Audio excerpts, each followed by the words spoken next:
So with your earHero, if you're experiencing no volume or low volume, one of the things you want to take a look at is the earwax guard, which is the white ring at the very tip of the speaker.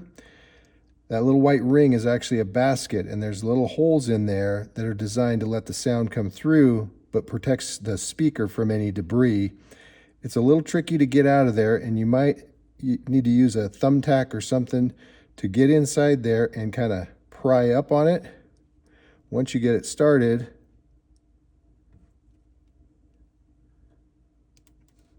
it should come out pretty easy.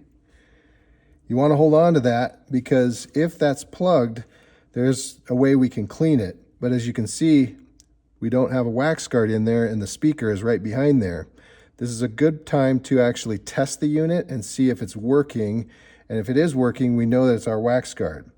We do have wax guard replacement kits available on our website. They're going to come in a little package like this, and there's 6 of them on a little dial pad.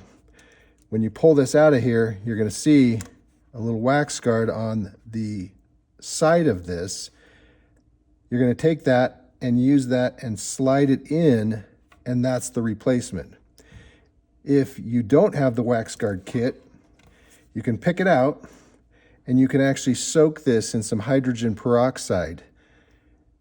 Give it a couple hours of just kind of soaking. Just make sure that when you replace it, you've allowed it to dry completely. And then you can pick it up.